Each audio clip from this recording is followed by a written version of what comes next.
যেগুলো আপনি পারবেন না সেগুলো নিয়ে আলোচনা করেন না, ওগুলো আপনার দায়িত্বের ভিতরে নাই। যে জিনিস আল্লাহ আপনাকে দায়িত্ব দেন নাই সেগুলো জোর করে নিবেন না, সেগুলি জোর করে নিবেন না। সেগুলি না নিয়ে আপনি যেটা আল্লাহ দায়িত্ব দিয়েছেন এটা পালন করেন।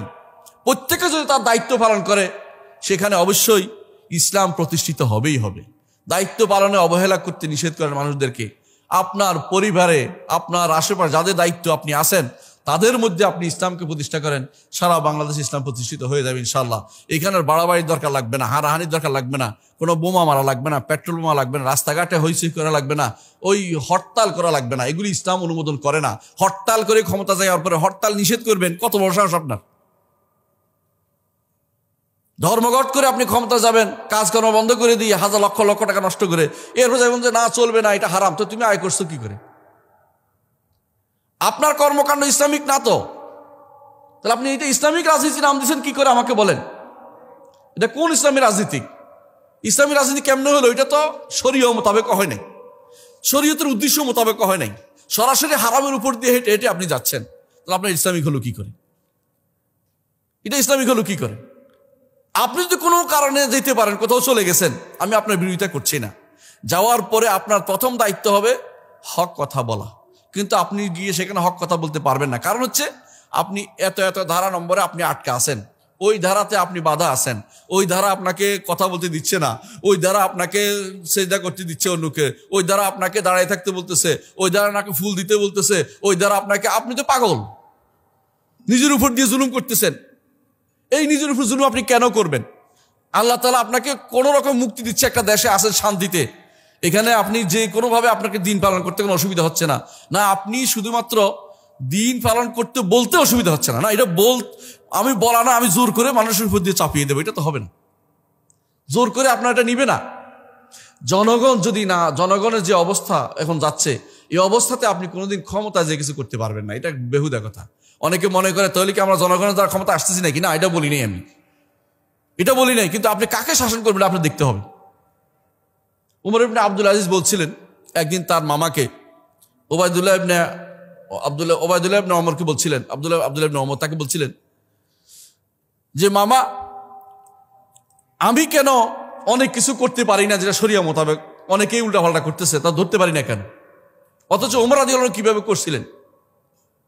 তখন গুরুত্বপূর্ণ একটা বলছিলেন ওবায়দুল্লাহ ইবনে ওমর, তিনি বলছিলেন, আব্দুল্লাহ ইবনে ওমরের ছেলে অথবা ওনার ভাই এমন আসছেন নামটা, তো উনি বলছিলেন, ওনার না হয় সরাসরি তিনি বলছিলেন যে শোনো, ওমরের প্রজা ছিলাম আমরা, আমার বাবারা। ওমরের প্রজা ছিলেন কারা? ওসমান, আলী, তলহা, জুবাইর, জান্নাতের সংবাদের ব্যক্তিরা। সুতরাং উনি যেভাবে বলছেন সেভাবে সব চলেছে। আর তোমার প্রজা হচ্ছে কারা? দেখো তোমার প্রজারা কারা।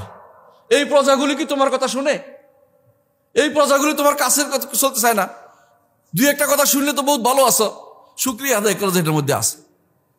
কামা তাকুনু ইউআল্লাহ আলাইকুম, তোমরা যেমন হবে তোমাদের শাসকটা ওরকমই হবে।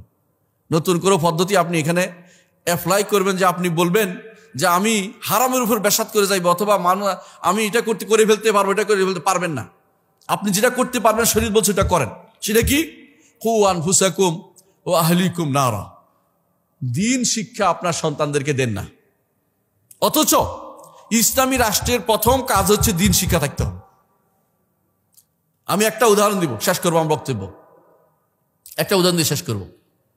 আপনারা জানেন যে এই সৌদি রাজবংশ বর্তমান যেটা আলে সৌদ, মাঝখানে 30 বছর ক্ষমতা ছিল না।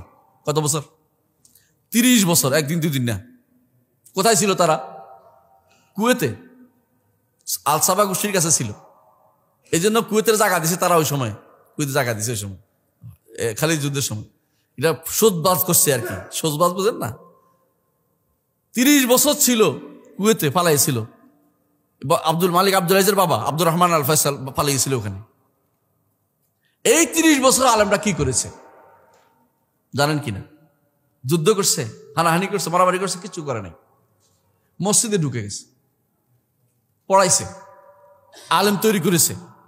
মালিক আব্দুল আজিজ 30 বছর পরে ক্ষমতা ঢুকে বলছে, মোহাম্মদ ইবনে ইব্রাহিম আল শেখ, ওনাদের নানার মতো হয়, বলছে আপনি আমার জন্য কি করেছেন? বলছে তোমার কি দরকার? বলছে আমার দরকার বিচারক, এই তোমরা কয়জন যাও, বিচারক চলে যাও। আমার দরকার মুহতাসিব, মুহতাসিব এরা যাও। আমার দরকার অমুক, এরা যাও। 30 বছর লোক তৈরি করেছে, আলেম তৈরি করেছে। আর আমি জাহেলদের উপর ক্ষমতা দিতে চাই। নিজেও জাহেল, নিজের সন্তানদেরকে কোনো আলেম পড়াই না।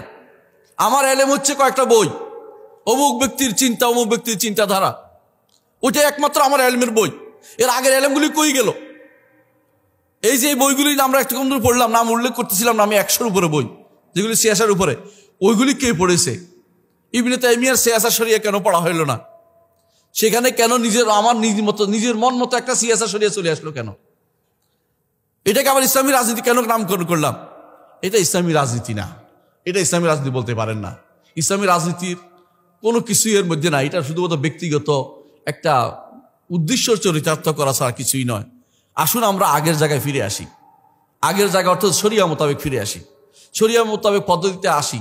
আমরা যে পদ্ধতিতে আগাতে পারলে আল্লাহ তাআলা খুশি হবেন। আল্লাহ তাআলা আমাদেরকে যে ওয়াদা করেছেন, ওয়াদাল্লাহুল্লাযিনা আমানু ওয়া আমিলুস সালিহাত লা ইস্তাখলিফান্নাহুম ফিল আরদ, দুটি কাজ লাগবে, ঈমান এবং আমল সালেহ লাগবে। ঈমানের জায়গাতে ঘাটতি আমাদের ভুরি ভুরি, ঈমানের জায়গাতে ঘাটতি। আপনি এই কুমারপাড়ার আশেপাশে দোকানে যা জিজ্ঞাসা করেন আল্লাহ কোথায়, দেখবেন যে আল্লাহ সর্বত্র বিরাজমান। ঈমানের জায়গাতে নাই, আল্লাহ আপনাকে কি জন্য সাহায্য করবে? আমলে সালেহ বলতে আপনি যেটা বুঝেন এটা হলো এই তো, এই 12ই রবিউল আউয়াল পালন করা, কবরে সিন্নি দেয়া, পানি ঢেলে দেয়া, মাজারের মধ্যে নাচানাচি করা, গান গাওয়া, এগুলো তো আপনার কাছে আমলে সালেহ হয়ে গেছে। এক একজন ইসলামিক গান নাম দিয়ে হারাম কাজ করতেছে, এগুলি আমলে সালেহ হয়ে গেছে। এগুলি কোনোদিন আমলে সালেহ নয়। আল্লাহ আমাদের বুঝার তৌফিক দান করুন। আমি আমার বক্তব্য দূরে সরে দিচ্ছি না। রাষ্ট্রনীতি কি বুঝছেন? বলছি আমি ইসলাম যেটাকে রাজনীতি বলে, এটা আমি অনেকগুলো সেক্টর আপনি উল্লেখ করেছেন, 9টা সেক্টর বলেছি, মনে আছে? এগুলো ইসলামী রাজনীতি। যেইটা আপনি ইসলামী রাজনীতি বলে এগুচ্ছেন, এটা ইসলামী রাজনীতি। আপনি নিজের বলছেন যে এটা একটা ইজতিহাদ করছি, আমি এটা করছি, আমি এটা বুঝছি। আপনার এই বুঝটা অবশ্যই শুদ্ধ হতে হবে। যেই বুঝ শুদ্ধ না, সেই বুঝ নিয়ে এগিয়ে যাওয়া উচিত না। এটা হলো মূল কথা। আপনি কিভাবে এগোবেন সেটা আপনি সিদ্ধান্ত নেবেন। আমি আমার বক্তব্য শুধু বলার দায়িত্বে আছি, সেটা বলেছি। ওমা আলাইনা ইল্লাল বালাগুল মুবিন ওয়া আখির দাওয়ানা আলহামদুলিল্লাহি রাব্বিল আলামিন। আসসালামু আলাইকুম ওয়া রাহমাতুল্লাহি ওয়া বারাকাতুহু।